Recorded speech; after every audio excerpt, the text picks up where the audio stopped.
Ya, adakah pihak yang akan terjerat pidana dalam kasus kerumunan acara di kediaman Habib Rizik Sihab? Kami akan membahasnya bersama Direktur Eksekutif HRS Center Abdul Khoir Ramadan dan Ketua Umum Tim Advokasi Pembela Agama dan Negara atau TAPA Kapitra Ampera. Ya, ya itu bukti, ya itu bukti bahwa terjadi pelanggaran karena sudah dibayar denda. Nah, itu dasar hukumnya adalah Undang-Undang Nomor 14 tahun 1984 pasal 14 juga pasal 12 PP 40 tahun 91, lalu Undang-Undang Nomor 6 2018 yang lebih spesialis, dan ada Impres juga Nomor 6 ya. Artinya begini, siapa yang harus bertanggung jawab atas pelanggaran ini? Saya ingin katakan ada beberapa institusi ya yang harus bertanggung jawab sebenarnya terhadap pelanggaran ini. Pertama itu BNPB ya, bahwa berdasarkan Impres Nomor 6 tahun 2020 itu ada delegasi authority yang diberikan Presiden kepada BNPB untuk membubarkan kalau ada pelanggaran protokol COVID, ya. Dan ini tidak lakukan, malah difasilitasi, ya. Genit ini, diberikan masker malahan. Ini nggak boleh, harusnya dibubarkan. Kedua itu Menteri Kesehatan, itu ngapain kerjanya coba? Udah jelas kumpulan massa begitu banyak, begitu padat, malahan tidak melakukan tindakan apapun. Malahan tidak melaksanakan impres dari Presiden. Ini kerjanya justru membenturkan masyarakat. Ini soal kemanusiaan, soal jiwa manusia. Yang ketiga juga si Anies itu, gubernur itu mau ngapain ke sana coba? Dalam kondisi seperti ini menstimulasi orang supaya juga datang berbondong-bondong. Ya, padahal dari awal sudah diingatkan ini ada COVID, ada masalah wabah yang juga menjadi concern kita sebagai anak bangsa, sebagai bangsa ini juga bisa menyerang kita semua. Dan negara telah memberikan preventif, telah memberikan perlindungan, telah mencoba membangun mitigasi, malah dilanggar, ya. Dan juga polisi kan harus bertindak, karena ada delegasi authority baru impres itu. Malah membiarkan aja, ini orang-orang ini harus bertanggung jawab semua. Makanya kita lihat ya, dari Muhammadiyah ada reaksi keras itu. Profesor Mukti mengatakan, polisi itu jangan menghimbau, harus menangkap, mengubarkan itu sebenarnya. Saya setuju dengan Pangdam Jaya ya, bahwa kalau ada yang macam-macam itu ditindak tegas, itu harus dilakukan sebenarnya. Kenapa? Negara ini perlu kepastian, perlu ketegasan, ya. Masyarakat berkumpul, ada keinginan. Tetapi ya, kalau ada aturan dijalankan dengan tegas, ada law enforcement, maka hal-hal seperti ini bisa dicegah. Gitu. Penyelenggara juga ya, Pak Abdul Khoir, Pak Kapitra? Ya, jadi kita lihat ya, kalau tadi dikatakan oleh Adinda Abdul Khoir bahwa sudah didenda, berarti ada pelanggaran di situ, ya. Tapi siapa yang bertanggung jawab? Yang paling bertanggung jawab kan mereka ini. Mereka ini harus bertanggung jawab ya. Jangan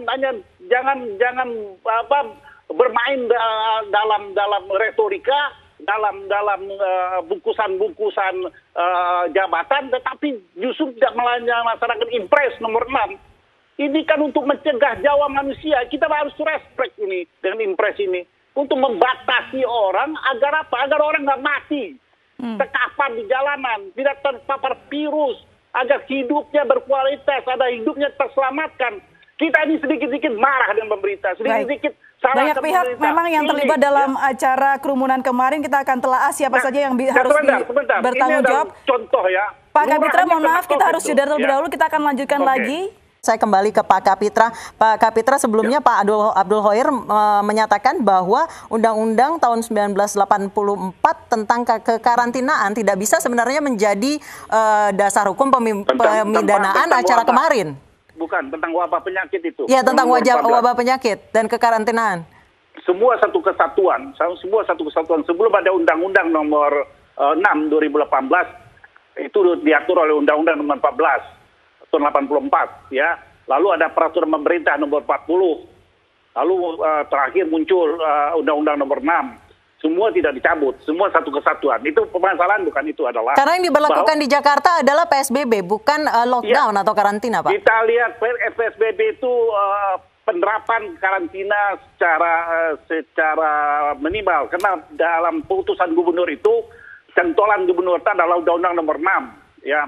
Kalau itu tidak mengandung sanksi, untuk apa ada pembayaran denda? Denda itu membuktikan adanya pelanggaran, lalu sanksinya adalah denda, berarti sudah terjadi pelanggaran. Itu logika hukumnya di sana aja, ya. Tapi saya ingin melihat begini, yang memberikan izin, ya, yang memfasilitasi, ya, yang membantu kegiatan itu pelaku pelanggaran, ya. Ada yang ngasih masker dari BNPB, ada yang dari gubernur, dari Anies, ada dari wali kota, lalu ada by omission, ada pembiaran dari kepolisian. Itu semua melanggar, ya. Semua itu melanggar. Tiba-tiba dikenakan ARS, kenakan sanksi 50 juta. Dan itu dibayar, berarti clear bahwa terjadi pelanggaran hukum. Karena dia sanksinya didenda. Itu konkret terjadi kalau begitu. Saya ingin katakan kita ini begini, ya. Di zaman sekarang tuh ada dajjal yang menawarkan kebaikan, tetapi semua isinya kejahatan. Hati-hati itu, ya. Hati-hati, jebakan-jebakan dajjal hari ini itu harus kita waspadai. Mereka menawarkan kebaikan, mengajak pada kebaikan ini dan itu. Sementara isinya kejahatan, isinya mensengsarakan. Lihatlah sekarang. Baik, kita kembali ke hukum pelanggar protokol kesehatan. Pak Abdul Khoir, singkat saja. Ya, sederhana aja. Apakah mau dipakai Undang-Undang 14 atau nomor 6? Oke deh, kita pakai Undang-Undang nomor 6. Berarti pasal 93. Ya, berarti dendanya lebih berat, 100 juta. Sekarang ada tindakan dari suatu pelanggaran. Ya, pelanggaran terhadap kerumunan itu dan didenda dan dibayar denda 50 juta. Berarti apa? Sudah terjadi perbuatannya. Perbuatannya terjadi. Meskipun sanksinya sudah dilaksanakan, tapi perbuatan terjadi. Yang kita sesali, kenapa ada perbuatan ini? Lalu kemana ini Menteri Kesehatan?